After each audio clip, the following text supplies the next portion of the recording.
Hi there, this is Pride Weekly. We'll start with Monday. A school play cancelled in the US for having LGBTQ+ themes has gone ahead regardless. Kids at Wheatland High in Wyoming had spent 2 months preparing for their roles.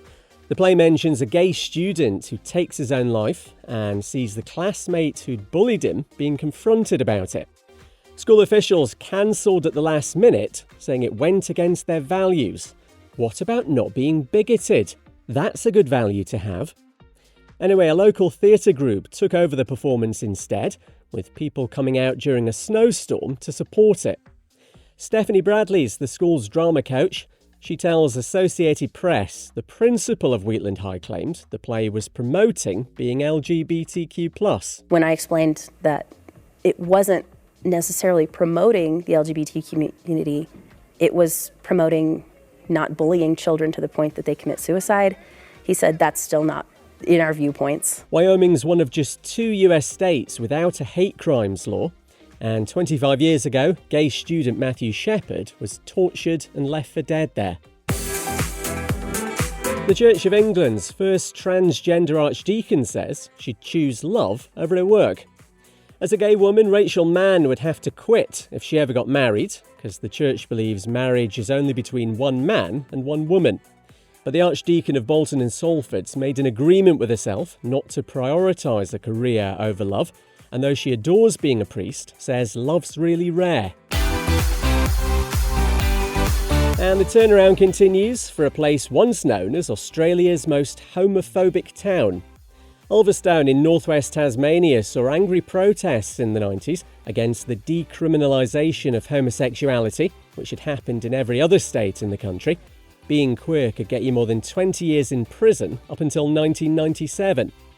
More recently, though, a rainbow flag's been raised outside the town hall, a bridge has been lit in rainbow colours, and next month there's a beach barbecue hosted by a local LGBTQ+ community group.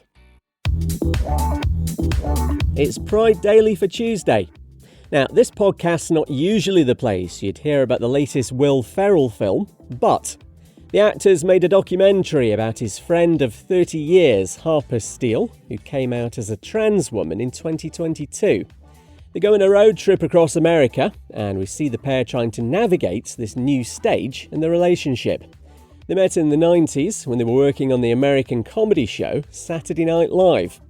Will and Harper have been talking to The Hollywood Reporter, and he explains why he wanted to make the documentary. For me to learn, ask all the questions that I have, who you are, have you changed?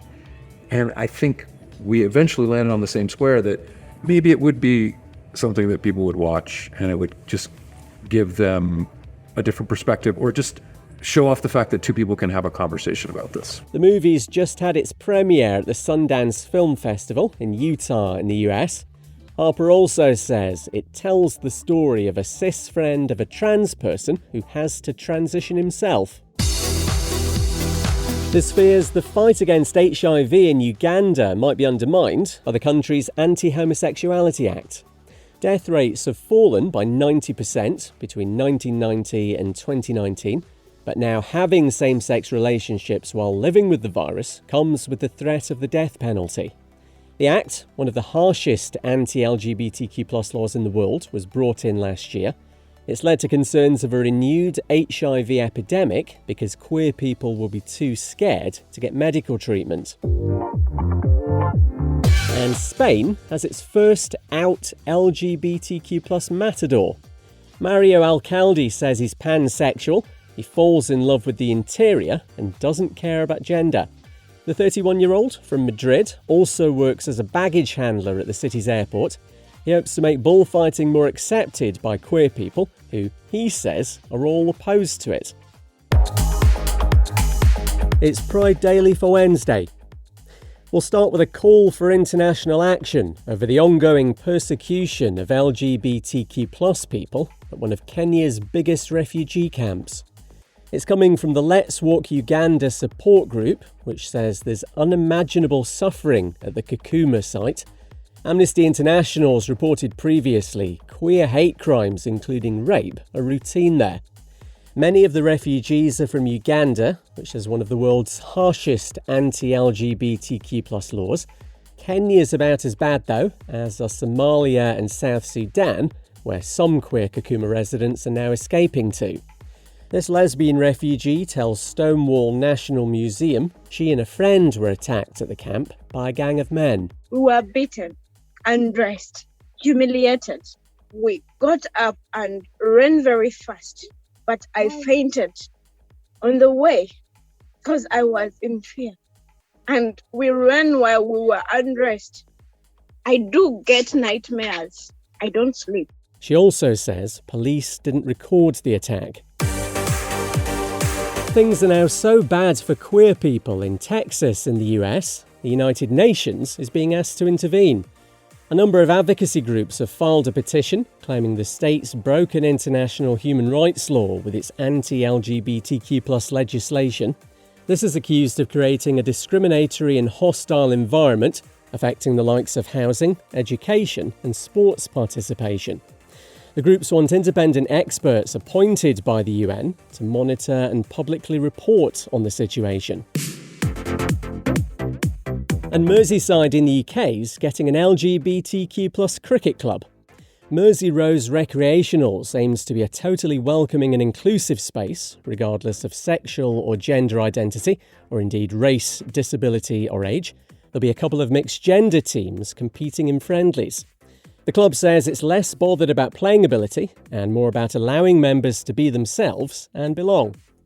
And if your sports knowledge is a bit lacking, cricket's the one with the stumps and wickets. I've just Googled it. It's Pride Daily for Thursday. A gay bishop in the US reckons God called him out of the closet. Gene Robinson was elected in New Hampshire in 2003, becoming the first openly gay bishop in the Christian church. He was ordained as a priest in 1973, but only came out 13 years later. Says it had been awful to preach about living authentic lives when he wasn't being authentic. Bishop Robinson tells CBS there's more to him than just his sexuality, but he's realistic about how he's portrayed. I didn't want to be the gay bishop, I wanted to be a good bishop.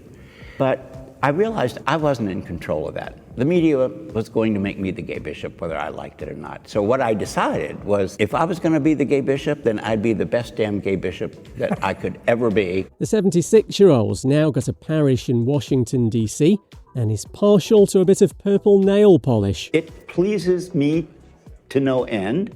It's fanciful. I love purple. As you see, bishops wear a lot of purple. And I thought, you know what? I'm 76 years old. I can get my nails painted. How is a 76-year-old bishop more adventurous than I am?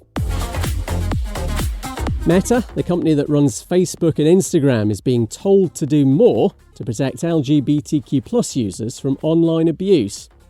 Human Rights Watch has launched a Secure Our Socials campaign that's particularly focused on the Middle East and North Africa. It's found people there are being targeted on social media and sometimes losing their jobs, being blackmailed or even forced into conversion therapy. And a rainbow traffic roundabout in Australia has been made even more inclusive. It's been in Canberra since 2017, painted in the colours of the Pride flag to mark the country voting for same-sex marriage. Now the rainbow roundabout's been updated to include the colours of the Progress Pride flag, representing trans people, LGBTQ+ people of colour, and those living with HIV and AIDS. It's Pride Daily for Friday. Transition-related medical care for transgender children has been banned in a US state. Ohio's also restricting trans athletes playing on school and college sports teams. The new law prevents gender-affirming surgery and hormone therapy and limits mental health care. Democrat politician Nikki Antonia spoke against it in Ohio's Senate. I hope that this is the last time this legislative session that we're working to take away the rights of people from the LGBTQ community because we're fatigued and we're tired.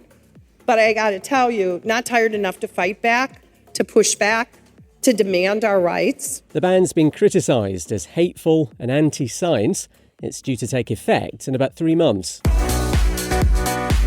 Despite some awful online abuse, a gay rugby league referee in the UK says he's never considered quitting.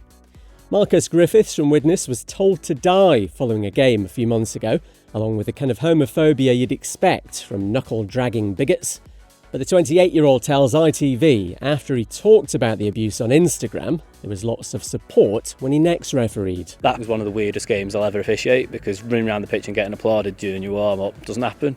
Doesn't happen at all. So to get abused and then to get applauded, it was different within the space of a week.